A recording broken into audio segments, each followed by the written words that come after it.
Hola chicos, ¿cómo están? Bienvenidos a la segunda parte de la clase 17, que es todo lo que es higiene y movilización del paciente.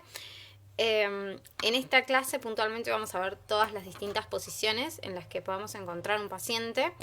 Es una clase mucho más densa capaz y mucho más aburrida de estudiar que las anteriores, pero es muy importante, tanto para ustedes, para el lenguaje de ustedes diario, y también para poder entender eh, por qué yo tengo un paciente en determinadas situaciones y no. Y sobre todo, que es lo que a mí más me interesa que se llame en esta clase, dónde es más probable encontrar lesiones. Entonces, vamos a ver cada una de las siguientes posiciones, que son 9, ¿sí? Hay más, pero estas son como las más importantes. Vamos a ver, de cada una tienen que saber la forma, o sea, cómo es la posición, la forma en la que yo logro que el paciente llegue a esa posición. Algo que es muy importante es dónde colocar las almohadas, ¿sí? Y lo que es aún más importante, es pregunta de examen, está en el trabajo práctico, es muy importante que lo sepan, es cuáles son los lugares de lesiones más frecuentes por úlceras en estos pacientes. Entonces, vamos a ir viendo cada una de estas y de todas estas tienen que saber estas 4 cosas que dijimos, ¿sí? Como para que focalicen y sistematicen y no se pierdan en la explicación. Entonces, la primera que vamos a ver es esta que es de cúbito supino o dorsal o, como se dice en común, boca arriba. Yo acá ya tienen dónde tienen que estar las almohadas, cómo es la posición y los lugares de lesiones. ¿Qué me interesa que sepan? Quiero que visualicen cuál es la posición y a partir de ahí sepan las lesiones. ¿Ok? ¿Por qué? Porque si no, después se hacen lío con dónde pueden estar las úlceras por decúbito. Si ustedes visualizan cuál es la forma, después los lugares donde se lesionan les van a salir solos. Acá lo tienen anotado, los lugares de lesión en decúbito supino son en el occipital, en la escápula, en las vértebras, ¿sí? En la zona sacrocoxigia y en los talones. ¿Se entiende por qué nunca me pueden decir, por ejemplo, que una úlcera en decúbito supino se va a generar en la rodilla? Porque la rodilla no está contactando con nada, no está haciendo sitio de presión. Entonces, esto lo vamos a repetir más adelante, pero ¿cómo es el procedimiento? ¿Cómo logro que yo llegue a un paciente en esa situación? Lo primero que tengo que hacer es asegurarme, como siempre, que voy a mover a un paciente de que la cama esté frenada. Avisarle al paciente. Exactamente. Después colocamos al paciente tendido sobre su espalda, ¿sí? Con las piernas extendidas y los brazos al lado del cuerpo, siempre guardando un eje longitudinal. Es muy importante que no esté torcido mientras hacemos el movimiento. Colocar una almohada bajo la cabeza, zona lumbar, huecos popliteos. Esos 3 lugares es donde tienen que estar los pacientes. Siempre que el paciente se desplace hacia los pies de la cama, hay que volver a subirlo hacia la cabecera. Yo no sé si les dije, pero una cosa que me olvidé decirles al principio, también es muy importante que sepan las indicaciones de las posiciones, o sea, en qué situaciones yo voy a querer a un paciente en determinada posición y no en otra. Bien, dicho esa salvedad, que lo vamos a ver después, lo que hay que hacer es acomodar la cabecera de la cama. Una vez que yo ya tengo el paciente en posición horizontal de cúbito supino, lo que hago es acomodar la cabecera según la necesidad y la comodidad del paciente. ¿Sí? Esto cambia durante el día. Y hay que vigilar las zonas de lesión. ¿Cuáles son las zonas de lesión? Occipucio, omóplatos, codos, sacro, coxis, talones y dedos de los pies. Entonces, una variante de esta posición, ¿sí? un tipo especial de decúbito supino es la de decúbito supino dorsal para relajar las paredes musculares abdominales. ¿Sí? Es cuando el paciente se encuentra en esta posición pero con las piernas flexionadas, es decir, como si estuviera haciendo cuclillas pero sigue acostado. Bien. ¿Cuáles son las indicaciones de esta posición? O sea, ¿por qué yo voy a querer un paciente? Esta es como la posición estándar, ¿sí? Es como la general.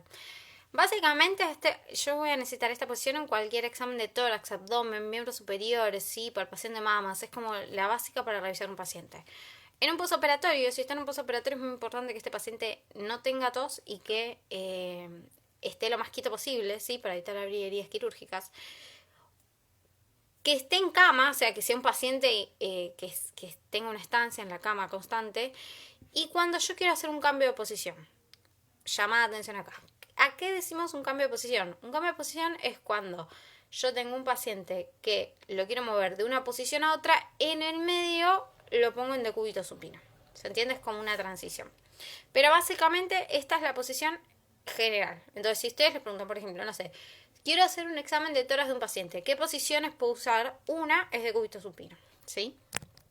Entonces, cuando no, y recuerden estas porque yo cuando tenga estas situaciones que vamos a decir ahora, lo tengo que poner en otra posición, o sea que son indicaciones de otra posición. Nunca jamás voy a tener un paciente que tenga algún tipo de patología respiratoria y nunca, o no nunca, pero la idea es que un paciente que va a tener una duración en cama larga, la idea es que no esté siempre en esta posición, ¿sí? Porque se van a generar las úlceras que dijimos recién. Esa es de cúbito supino, la tienen que saber, sí. Está primero porque es la más importante. Entonces, sépanla toda entera. Cuando hablamos de cúbito plano o ventral, acá tienen una imagen más real, fíjense dónde están las almohadas, fíjense cómo está la cabeza del paciente y fíjense cuáles son los puntos de lesión. Básicamente de cúbito prono o ventral es boca abajo, ¿sí? Es como la antítesis de la otra. ¿Cómo colocamos al paciente en decúbito frontal? Lo mismo. Colocamos la cama en posición horizontal, nos aseguramos que esté frenada. Siempre hay que colocar al paciente en posición extendida sobre tórax y abdomen, al revés del anterior, y descansar la cabeza sobre una almohada pequeña. Hay que evitar que sea una almohada grande porque eso va a hacer que se distienda más la columna vertebral y que el paciente pueda sufrir ahogo. Y hay que colocar una almohada pequeña debajo del abdomen, por debajo del diafragma. ¿Se entiende? Entonces, ¿dónde van almohadas? Cabeza, abdomen. A veces se pueden colocar como en lo que sería la zona del tobillo.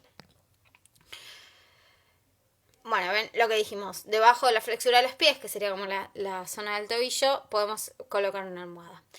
¿Qué zonas de lesiones podemos encontrar acá? Vigilar los pies, sí, fundamental, porque son las uñas de los pies, sobre todo si este paciente tiene algún tipo de patología, por ejemplo, diabético.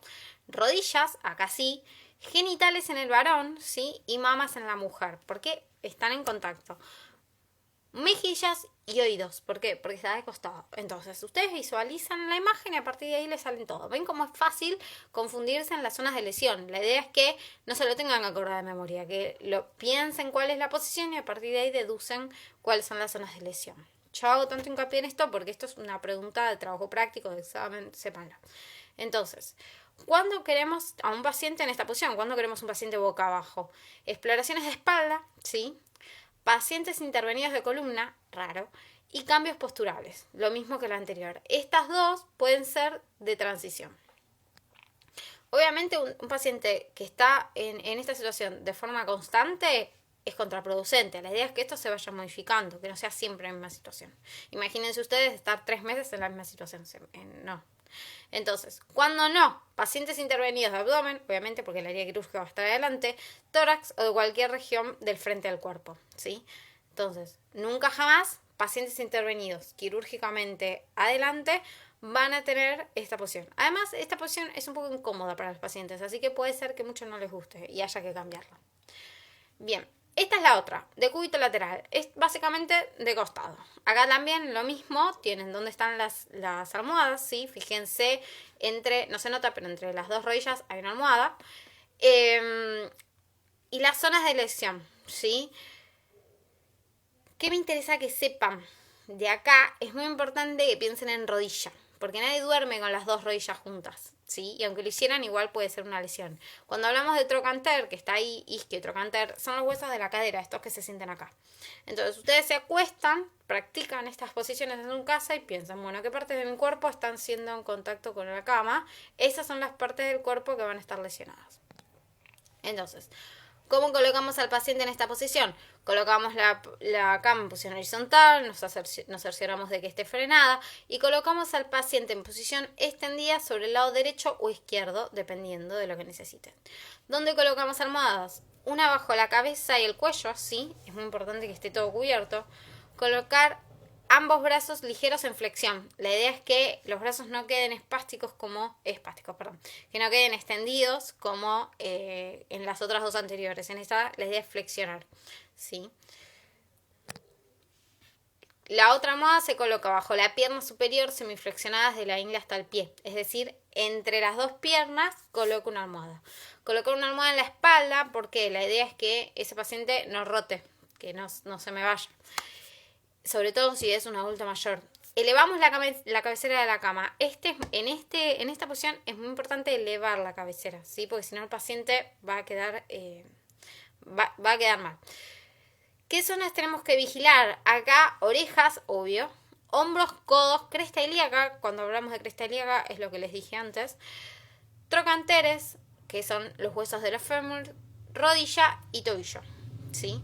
Sobre todo, rodilla y tobillo. Entonces, ¿cuándo vamos a querer un paciente en esta posición? Cuando vamos a administrar enemas supositorios o inyectables intramusculares, que son todos vía rectal. Bueno, salvo los inyectables intramusculares, ¿no? Una estancia prolongada en la cama, cambios posturales o para realizar la cama ocupada. ¿Qué es la cama ocupada? Es cuando yo tengo que cambiar las sábanas del paciente en un paciente que no se puede movilizar. Entonces lo que yo hago es cambiar, es poner sábanas y sacar sábanas con el paciente en la cama. Entonces lo que hacemos es ponerlo de costado para que me sea más fácil movilizar las cosas. ¿Se entiende? Bien, acá les puse cuáles son los puntos de apoyo según cada posición. De estas tres, se lo tienen que saber como el Padre Nuestro, saben esto. ¿Qué me interesa que vean?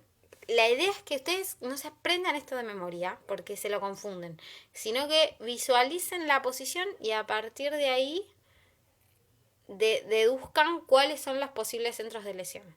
Les recomiendo practicar esto. Ver, o sea, sentarse, hacerlo ustedes, las posiciones, porque así les va a quedar más grabado. Esto es algo en lo que se confunden todo el tiempo y la verdad es una picardía. Voy a ver si me entra todo en un video. Esta posición, creo que es pregunta al trabajo práctico, es una pavada no saberlo. Esa es la posición de Roser o Proets, ¿sí? Yo lo digo Roser. Básicamente lo que es una de cúbito supino con el cuello hiperextendido hacia atrás, es decir, con la cabeza colgando. Pero es igual que el de cúbito supino. Ahora, ¿por qué yo voy a querer tener un paciente con la cabeza colgando? Una intubación traqueal que no se puede hacer de otra forma, fundamental, una intubación traqueal que no sale, se lo pone en posición Roser y se intuba. Exploraciones faringeas, ¿sí? Cuando hablamos de faringe, recuerdan, ¿sí? Intervenciones quirúrgicas, bocio, esto obviamente con el paciente dormido, y el lavado de cabeza de cabello en pacientes encamados. ¿Por qué? Porque con la cabeza colgando me es más fácil lavarlo. Entonces, ¿cuál es la que no se pueden olvidar ustedes? Lavado de cabello en pacientes encamados. Entonces, indicaciones de la posición de Roser, muy preguntados, sépanlo. Yo sé que ahora van a decir todo es preguntado. Sí, de esta clase todo es preguntado. Entonces, sépanla bien porque es una picardía no saberlo, son cosas re fáciles. Posición de Fowler o semi-Fowler. Son dos posiciones distintas. En realidad, la posición real es la de Fowler y la de semi-Fowler es una variación. Fíjense dónde están las camas, las almohadas. Y fíjense la situación de la persona. Está como la columna, ven que está acomodada, no es semisentado nada más. La posición de Fowler tiene una estructura, tiene grados, no es que yo le subí la cabecera y digo eso es un Fowler, no. Entonces, vamos a ir despacio. ¿Qué es lo que tenemos que hacer? Lo primero que tenemos que hacer es colocar al paciente en decúbito supino. Acá ya se empiezan a complicar. ¿Por qué? Porque me empiezan a mezclar las posiciones. Sepan bien las primeras tres y estas les van a salir más fácil. Tenemos que elevar la cabecera de la cama en la posición de Fowler entre 45 y 60 grados. ¿Sí? O sea, un ángulo agudo más o menos. 45 y 60 grados. Se retira la almohada de la cabeza y se coloca una almohada en la zona lumbar y otra bajo los muslos y una almohada pequeña bajo los tobillos. Entonces, zona lumbar, para que esa no es tanto para lesiones, sino es para que no le duela. Otra bajo los muslos, eso es fundamental, y una almohada pequeña bajo los tobillos. Esas sí son para lesiones. ¿Qué zonas van a estar las lesionadas? Ustedes imagínense estar semisentado todo el tiempo. Vamos a tener zonas del sacro, tuberosidad isquiática, talones y codos.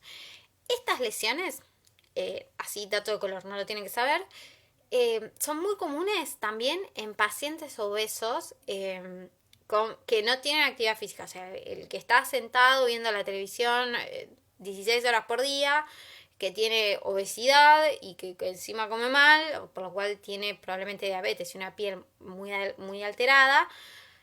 Las zonas de lesión son las mismas, ¿sí? Sacro, tuberosidad isquiática, talones y codos. ¿Por qué? Porque es lo que está en contacto. Fíjense que no tenemos ni cabeza, ¿sí? ni lesiones, o sea, sacro sí, pero lesiones de la columna no hay. ¿Por qué? Porque pusimos una almohada. Entonces, fíjense que, así, para capaz se lo acuerdan más, las zonas donde tenemos lesiones son las mismas donde tenemos almohada. Dato de color. Entonces, hay una variación de la posición de Fowler que es la posición de semi-Fowler. Y tiene un grado de inclinación menor que es de 30 grados. O sea, es como lo subí, pero un cachito. No mucho. ¿Cuál es la idea? Es que yo acá voy a tener arqueada la rodilla y voy a tener arqueada la columna. Entonces, la posición de Fowler o la posición de semi-Fowler me son muy útiles cuando yo quiero pasar a un paciente de cúbito supino a otra posición, ¿sí? Y capaz no se banca, por ejemplo, de cúbito ventral. Entonces, lo siento, lo semi-siento y ya el paciente ya es un cambio. ¿Cuándo vamos a hacer esto? Cuando tengamos exploraciones de otorrino, ¿sí? Porque el otorrino no puede revisar a nadie acostado. Necesita que esté sentado. Todo aquel paciente con problemas respiratorios, ¿sí? ¿Se acuerdan que habíamos dicho pacientes con problemas respiratorios no lo podemos tener en decúbito supino? Asma, ESPOC, enfisemas, ¿sí? Cuando yo necesito relajar músculos abdominales o pacientes con problemas cardíacos, ¿por qué? El paciente con problema cardíaco, y lo vamos a ver más adelante, no puede respirar. En general, siente que le falta el aire, por lo cual las posiciones de semisentado mejoran. Hay veces que ni siquiera pueden estar acostados, si no toleran estar acostados. Lo otro, exploración de cabeza y tórax. Entonces, posición de Rosser, lavado de cabello. Posición de Fowler es exploración, ¿sí? Ustedes lo tienen que asociar a eso. Yo tengo que tener, tienen que tener problemas respiratorios o yo lo tengo que explorar en algo que no lo puedo explorar acostado, ¿sí? Cabeza y tórax no se pueden explorar acostados.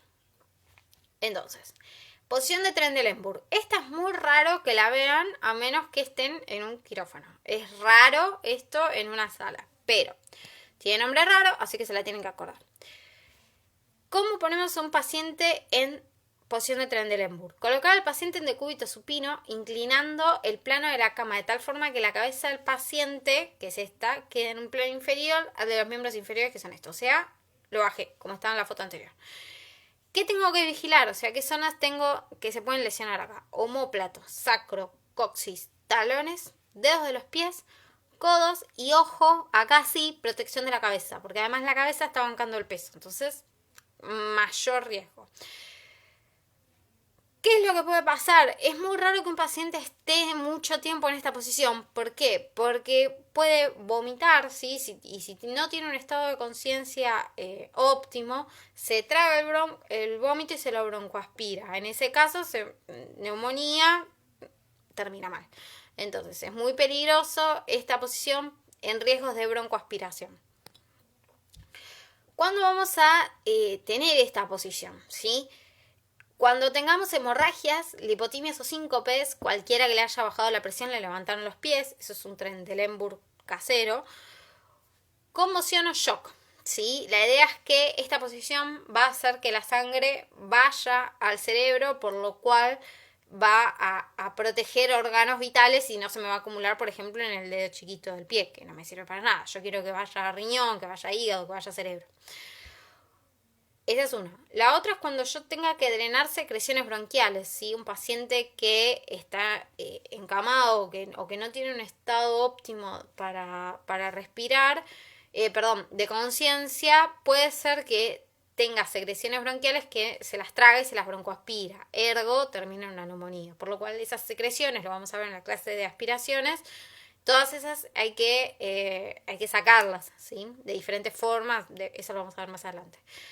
Para evitar las cefaleas después de una punción lumbar, ¿sí? Esto es muy común. Una punción lumbar es sacar líquido cefalorraquídeo de la parte baja de la columna, duele mucho y puede generar cefaleas. La idea es que si yo lo pongo en Trendelenburg un ratito después de que le hice la punción lumbar, se evitan esas cefaleas. Y la más común es la cirugía de órganos pélvicos, ¿sí? Les diría que las dos más comunes son las hemorragias, que seguramente, o las lipotimias en shock, que todos han tenido seguro, y las cirugías de órganos pélvicos. Anti-Trendelenburg, y acá es donde ustedes suelen confundirse, así que estudien bien una y sepan que la otra es lo contrario, ¿sí? Es esta posición, con la cabeza más arriba que los pies. Entonces, se inclina el plano de la cama de tal forma que la cabeza del paciente queda por encima de los miembros inferiores. Así. Esta es la cabeza, estos son los pies. Entonces, ¿cuándo vamos a indicar esa posición? Cuando necesitemos hacer una radiografía, ¿sí? Esta es la posición que se hace en una radiografía. Cuando tenga intervenciones quirúrgicas de bocio, una hernia de hiato, ¿sí? O pacientes con problemas respiratorios. ¿Por qué? Porque les baja la cantidad de agua que tienen los pulmones. Para facilitar la circulación sanguínea a nivel de las extremidades inferiores. Lo mismo, si yo es como que la idea es que la sangre va a bajar, el agua va a bajar. ¿Se entiende?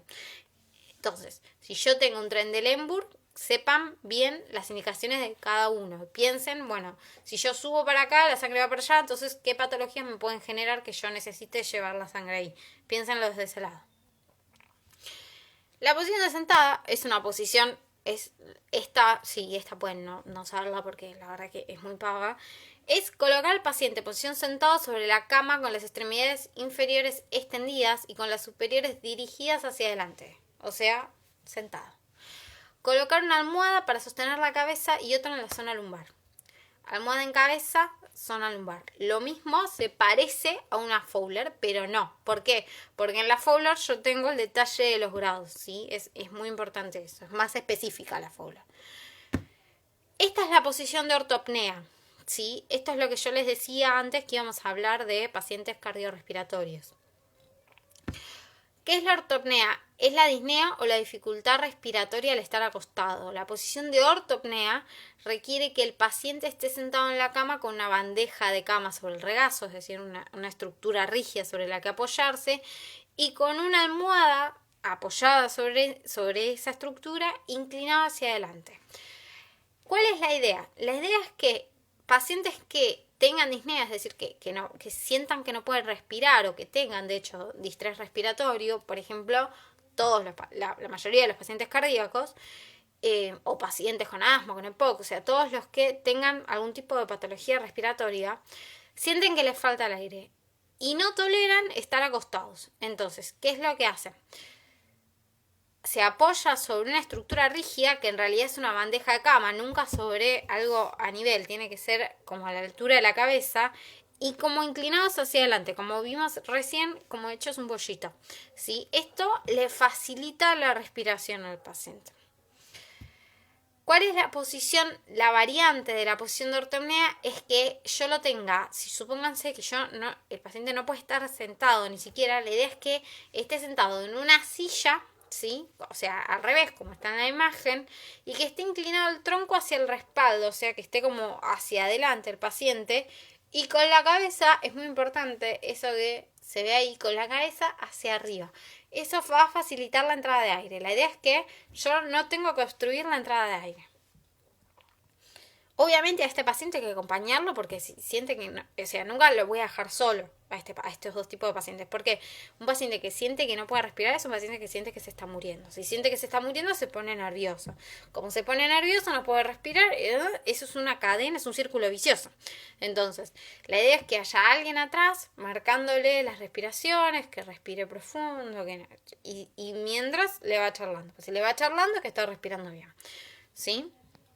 Entonces, vamos a dejar acá, ¿sí? Esta es una clase corta pero intensa. La idea es que estudien bien cada una de estas cosas. Yo les voy a estar haciendo preguntas de esto, sobre todo de los sitios de lesiones. Me interesa que sepan bien los sitios cuáles son las posiciones, cuáles son los sitios de lesiones de cada paciente, ¿sí? Por eso les digo que la forma más fácil de estudiar esto es desde la situación. O sea, yo tengo un paciente que está en esta cama, bien, está en esta posición. ¿Por qué lo tengo en esta posición? ¿De qué me sirve a mí, como auxiliar de enfermería, tenerlo en esa posición? ¿Y qué puedo hacer para evitar que se lesione por estar en esa posición? Si sacan esas deducciones, o sea, si ustedes pueden decir, bueno, tengo tal posición, tal posición, tal posición, y pueden deducir esas cosas que dijimos al principio que había que saber, ya está. Es todo lo que tienen que saber de esta clase. Bueno, chicos, les voy a estar haciendo preguntas de esta clase, ¿sí? En la semana, así tienen tiempo de estudiarlas sábado y domingo. Y la idea es que cualquier cosa que no se haya entendido de esta clase o de la anterior, la idea es que me consulten, ¿sí? Porque es como, esta es una de las clases más pesaditas. Higiene del paciente dependiente, esto es el día a día de ustedes, por eso va a ser la clase del sábado que viene. Vieron que la clase 17 es extensa, entonces sí, me estuvieron mandando algunos trabajos prácticos que estuve mirando, todavía no les mandé las correcciones, pero vieron que muchas preguntas salen de acá. Entonces la idea es que puedan a partir de ahí, ¿sí? Estudien, les mando un beso, creo que no me quedó nada más para decirles. Y bueno, nada, espero que se estén cuidando mucho. Les mando un beso.